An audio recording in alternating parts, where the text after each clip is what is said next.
ఇన్ఫ్లేషన్లో some important topics ఏవైతే definition ఇచ్చేసి అడిగే టాపిక్స్ ఈ 3 టాపిక్స్ అండి. కొంచెం ఇన్ఫ్లేషన్కి సంబంధించి రిమైనింగ్ అన్నీ చూసుకుంటాం కానీ వీటిని పెద్దగా ఫోకస్ చేయం.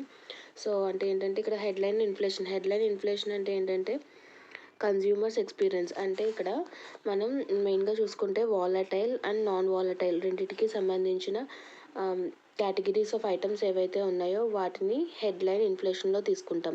అంటే వాలటైల్ అంటే ఏంటంటే చేంజబుల్, నాన్ వాలటైల్ అంటే ఏంటి చేంజ్ అవ్వలేనివి. లైక్ ప్రైజెస్ అనేవి కొన్ని చూసుకుంటే మనం ఫుడ్ ఐటమ్స్ లేదా ఫ్యూయల్ ఐటమ్స్ ఇవి ఏమవుతాయంటే టైం టు టైం అవి చేంజ్ అయిపోతూ ఉంటాయన్నమాట. దాని ప్రైజెస్ దాని వాల్యూ అనేది మారిపోద్ది. సో వాటిని వాలటైల్ అంటాం.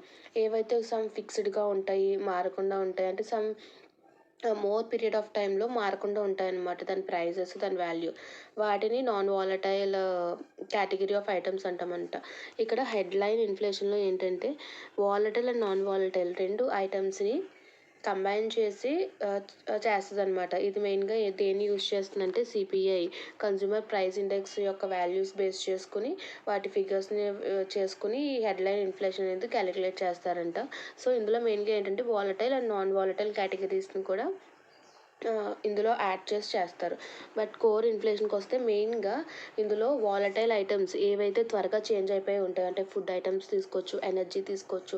ఈ ప్రోడక్ట్స్ ఏవైతే ఈజీగా చేంజ్ అయిపోతూ ఉంటాయో టైం టు టైం, అంటే ఫుడ్ ఐటమ్ ఈరోజు కొంత రేట్ ఉందంటే ఒక 10 days తర్వాత మళ్ళీ వెజిటేబుల్స్ తీసుకున్న, ఫ్రూట్స్ తీసుకున్న సమ్ లిటిల్ చేంజెస్ అనేవి ఉంటాయి. అండ్ ఎనర్జీలో కూడా లిటిల్ చేంజెస్ అనేవి ఉంటాయి.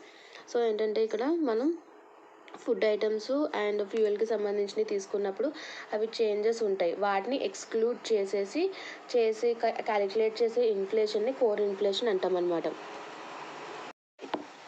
ఇక్కడ చూసుకుంటే the measure is computed by policy makers to analyze on data which excludes more volatile categories like food items, energy and power products. And core inflation is calculated using CPI. ఇది కూడా దేన్ని use చేస్తారు, consumer price ఇండెక్స్నే use చేస్తారు. And excluding affordable categories of commodities and remove impact of temporary and short term shocks. Short టర్మ్లో just ఇలా increase అయ్యి decrease అవ్వడం వల్ల ఏంటంటే టెంపరీగా ఇన్ఫ్లేషన్ పెరిగిపోయింది తగ్గిపోయింది అని చెప్పని మనం ఈజీగా ఫీల్ అవ్వకుండా ఉండడానికి పాలసీ మేకర్స్ అనే వాళ్ళు ఈ కోర్ ఇన్ఫ్లేషన్ తీసుకొచ్చారనమాట. కోర్ ఇన్ఫ్లేషన్ అనేది లాస్ట్ టైం ప్రిలిమ్స్లో కానీ మెయిన్స్లో కానీ క్వశ్చన్స్ అయితే అడిగారు. అంటే డెఫినేషన్ ఇచ్చేసి విచ్ ఈస్ కాల్డ్ అని చెప్పని అడుగుతారు, మీనింగ్ అడుగుతారు. సో ఇదనమాట. ఇక్కడ లాస్ట్ టైం కోర్ ఇన్ఫ్లేషన్ అడిగారు కాబట్టి ఈసారి రిఫైన్డ్ కోర్ ఇన్ఫ్లేషన్ అడిగే ఛాన్స్ ఉందని చెప్పని నేనైతే అనుకుంటున్నాను. ఇక్కడ కోర్ ఇన్ఫ్లేషన్ వచ్చేసి వాలటైల్ ఫుడ్ని తీసేస్తారు, ఎక్స్క్లూడ్స్ వాలటైల్ ఫుడ్స్ అండ్ సిపిఐని యూజ్ చేస్తారు దీనికి. ఎందుకంటే షార్ట్ టైమ్ షాక్స్ని, టెంపరీ షాక్స్ ఏవైతే ఉంటాయో వాటి నుంచి ఆ ఇంపాక్ట్ని రిమూవ్ చేయడానికి. ఇక్కడ రిఫైన్డ్ కోర్ ఇన్ఫ్లేషన్ అంటే ఏంటంటే దీంట్లోనే మళ్ళీ సబ్ కేటగిరీ అనమాట. కోర్ ఇన్ఫ్లేషన్ అంటే ఏం చేస్తాము, ఫుడ్ అండ్ ఎనర్జీని తీసేసాం. ఇక్కడ ఏంటంటే ఇది సర్వే 2022లో దీన్ని తీసుకొచ్చారనమాట. ఎప్పుడు రిఫైన్డ్ కోర్ ఇన్ఫ్లేషన్ అనేది 2022లో తీసుకురావడం అయితే జరిగింది. దీని ప్రకారం ఏంటంటే excluding main fuel items like petrol, vehicle, diesel, petrol అంటే వెహికల్కి కావాల్సిన పెట్రోల్, డీజిల్ ఏవైతే లూబ్రికెంట్స్ ఉన్నాయో అదర్ ట్రాన్స్పోర్టేషన్కి యూజ్ అయ్యే ఫ్యూయల్స్ వాటిని కూడా ఎక్స్క్లూడ్ చేసేస్తుంది అనమాట.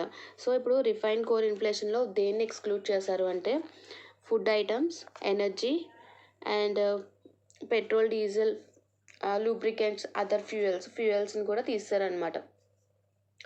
ఇన్ ఎడిషన్ టు ఇక్కడ చూసారా, ఇక్కడ in addition to food and beverages of fuel from headline and core inflation. ఏవైతే మనం కోర్ ఇన్ఫ్లేషన్ నుంచి ఫ్యూయల్ అండ్ ఫుడ్ ఐటమ్స్ని తీస్తామో దాంతో పాటుగా ఇక్కడ petrol for vehicle and diesel వీటిని కూడా తీసేసామన్నమాట. సో ఇలా తీయడం వల్ల ఇంకా మనకి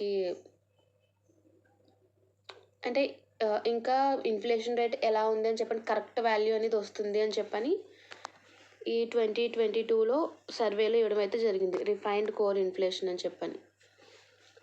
so headline inflation, core inflation, refined inflation, ఈ ఇన్ఫ్లేషన్స్ అనేవి గుర్తుపెట్టుకోవడం అవసరం. ఎందుకంటే ఈ టర్మ్స్ అనేవి ఎగ్జామ్స్లో అడుగుతున్నాడు. ఇలాంటి టర్మ్స్ ఏమన్నా ఉంటే కనుక ఆ టర్మ్స్ని జాగ్రత్తగా గుర్తుపెట్టుకోవడానికి ట్రై చేయండి. జస్ట్ పైపైన కాకుండా డిఫరెంట్గా ఉన్న టర్మ్ మనకి ఆ టర్మ్ నుంచి దాని మీనింగ్ తెలియట్లేదు అంటే సో అటువంటివన్నీ మనం గుర్తుపెట్టుకోవాలి. డిఫరెంట్ టైప్స్ ఆఫ్ ట్యాక్సెస్ అవి కూడా.